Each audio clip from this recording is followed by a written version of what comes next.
BD here, welcome back to the channel, and in this video, we're going to talk about the Peacemaker finale and Season 2 as a whole. We're going to get pretty honest about it.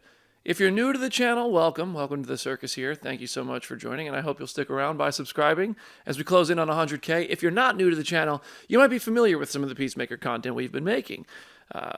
It's been a lot of interviews with the cast with James Gunn. It's been super fun to share that and be part of the discourse, and it's been huge for growth on the channel, which I'm super proud of. And I'm not going to not acknowledge the fact that the cast has been really kind in giving me their time to do interviews, to talk about the show, to talk about their experiences, to talk about other projects they've worked on outside of Peacemaker while talking about Peacemaker with me, while also acknowledging I'm going to be honest about the Peacemaker Season 2 finale. Some of the things I liked, some of the things I didn't, and kind of acknowledge the fact that it seems like the internet is very divided and a lot of people are like hating on it. So that's what this video is going to be, and I'm real curious to see what you guys think of my thoughts, basically. And if you think I'm crazy, if you think I'm glazing, if you agree, and if you have thoughts of your own that you'd love to share. I love having conversations about this in the comment section. That's kind of why we do this. There's going to be no cuts in this video. This is one take, first try. This is just me getting a chance to finally sit down at home after New York Comic Con and rattle off my thoughts on the Peacemaker Season 2 finale. If you want to watch those interviews, please go do. The last one was with Freddie Stroma, and I'm currently booking some more DC interviews to talk about Superman and other things. Hopefully those come together and you see them, so hopefully you'll stick around. But anyway, you're here for Peacemaker. That's what that probably dramatic thumbnail and title that I cooked up after filming this video led you to this video for. So let's talk about it. First of all, I really enjoyed the finale. I don't think that's a surprise to anybody. I've talked about that on the Phase Hero podcast. I've talked about that on Twitter, on Threads, on this channel. But I do think it didn't meet some of the expectations, which were created by the discourse and the preceding season. But we'll talk about that. First of all, I think not sending the episodes out, 6, 7, and 8, was a really good idea.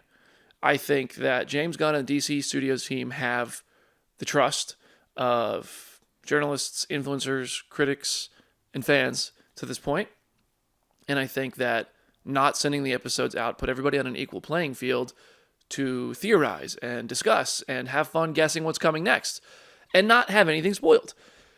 I do think that it was my interview at the red carpet, and maybe it was others too, but James literally looked me straight in the face and said, 6 and 8 are my favorite things I've ever done, and he said that there's just so many big surprises and things that couldn't send them out, wouldn't even show them to his own publicist, because he couldn't risk people finding out about some of this stuff. But he said 6 and 8 were his favorite things he's ever done.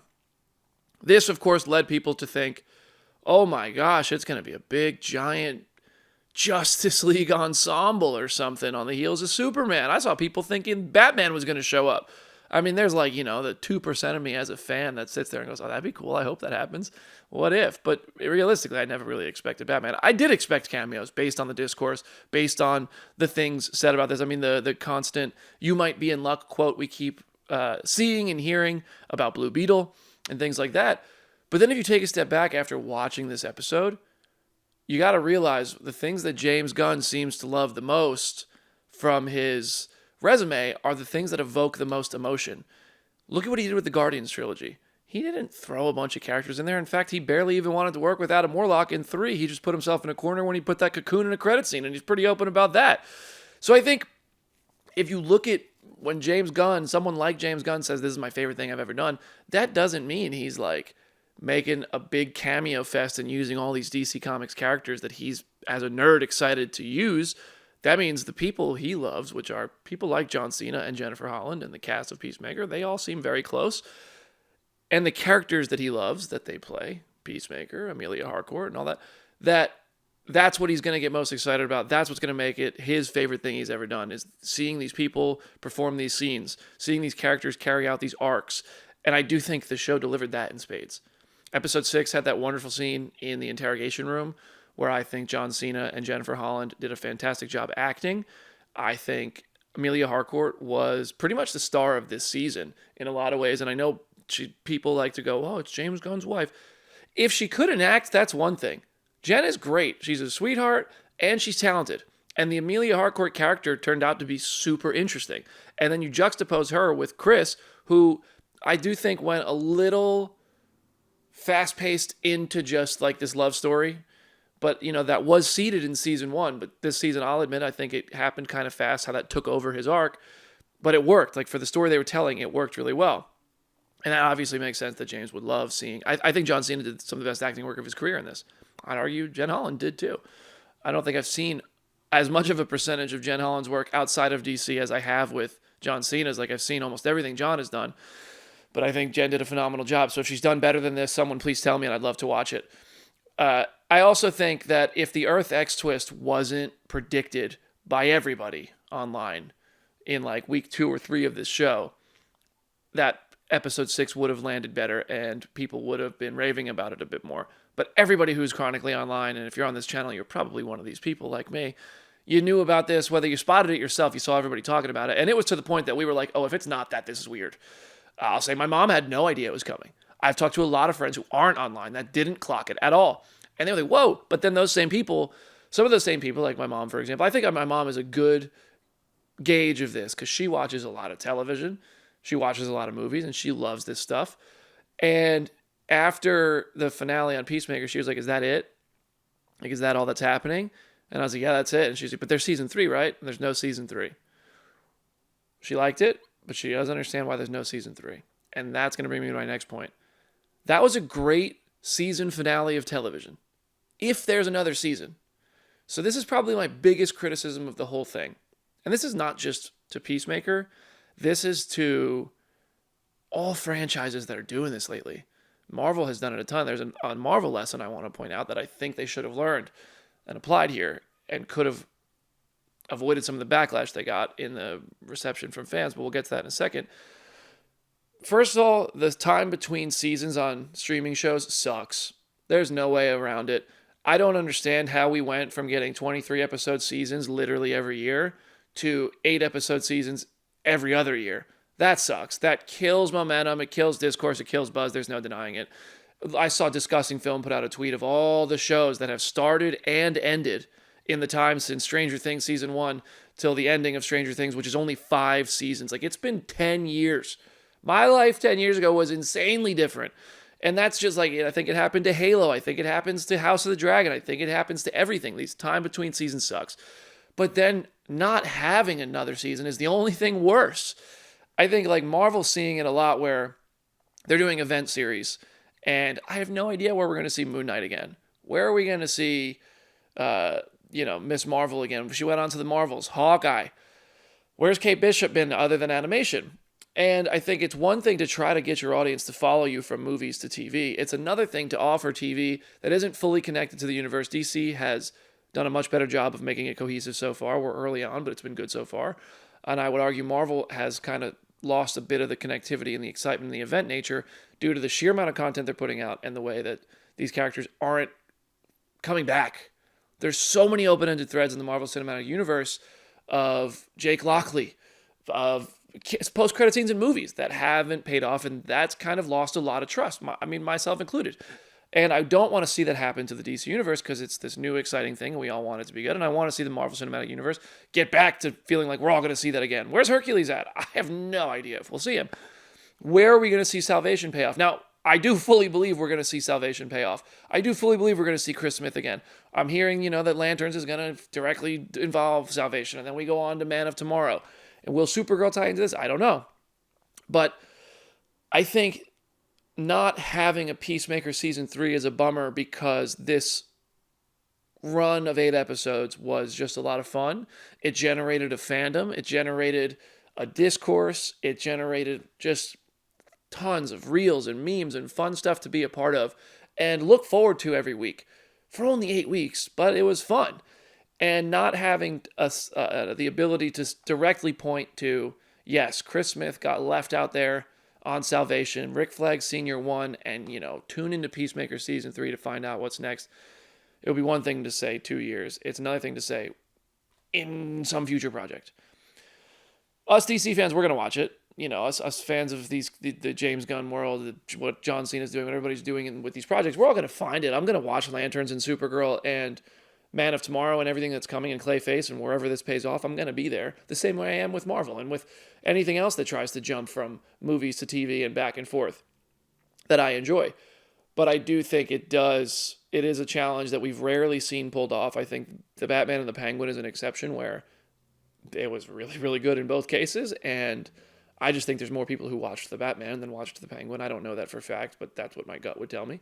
And I think there's more people who watched Superman than watched Peacemaker, which is also probably more of a fact because of the family accessible nature of Superman versus Peacemaker. But yeah, all that to say, I think that not having a season 3 limits the ability for the Peacemaker series to grow, obviously, and for the story to grow around it in terms of the reach and the excitement and the buzz. The story's going to go on anyway. It's going to be fine. I fully believe the story's going to be fine. It's going to be exciting. It's going to be cool. But I do wish that I think that the season 2 finale would have been better received if we knew that there was a season 3 around the corner at some point. At any point, it was coming. We know that it's not. And I do think there was a lesson to be learned from Marvel's early sort of what I would flat out say these are missteps. I've enjoyed most of what Marvel has put out on TV. There's only a few projects that I'd say, that just flat out wasn't good. But WandaVision, super fun. Love that series. It's great. We all love that series. But that is where I think it kind of started, where Paul Bettany gave out that quote of, I got to work with like the best actor ever. I forget what the exact quote was, but it implied there was an actor coming to the show that everybody would be excited for because he was the best actor he ever got to work with. So, of course, we all went cameos. He was talking about himself. He was having fun with it. Paul Bettany did nothing wrong. But we all, the fans, those of us who listen to Eric Voss every week, those of you who listen to, the podcast that whatever we do, all of us, if you're watching YouTube, if you're somehow on this video, to the point that you're 12 minutes in, if you're watching me for 12 minutes, I think you watch Eric Voss and Paul from Heavy Spoilers and Hector and all these great channels that talk about this stuff. We all theorized, who's the cameo? Is it Michael Fassbender? For some reason, we all thought Mark Hamill was showing up. And then we got Evan Peters and the Ralph Boner joke and no big cameo other than Paul Bettany with Paul Bettany in a scene as two visions. And I think that was a lesson that could have been applied here in tempering expectations. Under promise, over deliver, you're going to be safe. I don't think James Gunn was saying this was his favorite thing ever just to get viewers. I think he meant it. But I think there's something to be said about learning how to just communicate to the fans and set the expectation properly. And I do think that those things are a factor in the reactions to this episode. Because it was a good episode. Like, it was a good finale. It was a good season. We could have had more out of Bio. We could have had more Vigilante. A couple supporting characters went by the wayside a bit to make more room for Amelia Harcourt and Chris Smith's love story. But also, this season was not about big character cameos and big action pieces. This was about learning how to accept love and give love and your self-worth and those sort of things. And that's why I think I love the Peacemaker series so much. It's super fun. Some of it is ridiculous and over the top, and I don't love everything about it. That song choice in the finale, that one, it's ridiculous. It's insane. I laughed with it. I don't need that in every project. I didn't even need that here, but I didn't say, oh, this sucks. I hate this show now. No, you got nothing's perfect. I think it was good. Honestly, I thought it was pretty damn good. Really good. Not a 10 out of 10. The season wasn't a 10 out of 10. I would argue the season 1 finale was more exciting and had that emotional punch with Diebeard, which worked really well. And for me, the Oh Lord montage was an emotional punch because I loved that Chris and Amelia finally acknowledged that they have feelings for each other in the way that they do, this hard-ass kind of standoff kind of way. But there could have been more action. There could have been more time for Rick Flag Sr. and Sasha Bordeaux's relationship to flesh out and these decisions to be made and stuff like that. It all kind of happened a little quickly in the finale, but it didn't ruin the season for me or even ruin the episode by any stretch. I thought it was all good. And I think I gave the season an 8.9 out of 10 when we did the Phase Hero score. And I stand by that. I think the finale's like an 8.5. I think the season's like a 9, maybe 8.9. It's really good. I love this show. I got the Peacemaker statue by Hot Toys on order. I paid $750 for that. I got Peacemaker over there. Wait, what side is it? Peacemaker Hot Toys behind me. I got the helmet. I love this character. I love his imperfections. I tend to identify with flawed characters. That's why Lost is my favorite show ever. Not all of their flaws, but different flaws. And I think I even identify with some of Amelia Harcourt's flaws. And I loved seeing how many women were like, oh my gosh, I identify with this character and I feel like she represents things I've been through. So it was cool. I think that I love the cast of this show. I love the characters on this show. I obviously enjoy the people who make it. But But all of that considered, I do think if I take a step back from the fact that I got to do a podcast and talk to everybody involved, or almost everybody involved, and do this stuff, just as a fan watching the show, I thought it was pretty good. I don't think it met the expectation. Didn't meet my expectations in the end, the finale. I thought Lex Luthor was not going to be the only cameo. 100% guilty of that. I really thought Superman's showing up at some point. I was wrong. But I emotionally, I think it exceeded my expectations. And that's what matters with these. James Gunn has talked about he doesn't like cameo fests. Can't expect it from him. Don't want it. If cameo is not going to enhance the story, don't need it. Nicholas Hoult showing up as Lex Luthor, great for connectivity, and ultimately lands the story for Rick Flag Sr. where it needs to go. And then his team shows up and we're like, oh yeah, look, that's all the same people from Superman. That's Otis. That's Happerson. And they were great. And it was cool. Would I have liked to see Superman? Obviously, that would have been cool. Would have been really cool if it made sense for him to show up, though. Like, I don't know how you put him in this story based on where it went. And obviously, I think there's a plan for where it goes. So that's why this ended the way it did. One thing, though, I think the episode runtimes were a little short, though. I would love full hours. Especially if we're only getting 8 episodes every however many years. But who knows? Maybe Checkmate is next. Maybe they change their mind and Peacemaker Season 3 comes out. I hope that's the case. I love another dance sequence. This has turned me on to Foxy Shazam. I listened to their new album. They're freaking awesome. And I just like the discourse. I like being a part of the Peacemaker fandom. And it really bums me out to see so many people being so negative. And I feel that way about everything. I hate that people are so negative about Marvel. I hate that people are now being negative about Peacemaker. I hate that people love getting negative about Fast and Furious. Whatever it is. I tend to try not to be negative. I like things. I like to find the things I like in things I don't even enjoy that much overall, and then I kind of move on if I don't like it. Unless it's Madam Web, then I'll always take my shot at having a joke there. But yeah, guys, that's my thoughts. I thought the season was good. I thought the finale was good. And I'm curious what you guys think. I look forward to your thoughts. Please keep it civil in the comment section. If you see someone you disagree with, don't get negative and toxic. Just have a conversation. Have fun. We're all fans. We all want this stuff to be good. You're not wrong if you didn't like it. It's fine. It's valid. But just, do it honestly and constructively. My microphone has slowly been fading away from me, so I hope you didn't lose my audio on that because I'm not recording this. I said at the beginning, 1 take, and that was real. Stay tuned to the channel. I'm going to start doing Superman interviews because the Peacemaker podcast has ended. I'm on a prayer that John Cena will sit down with me at some point. Who knows if that'll ever happen. That man's schedule is insane. And yeah, I think we're going to start doing some Superman stuff. We'll see lots of, different interviews. There's a lot of movies coming out that I'm still very excited for.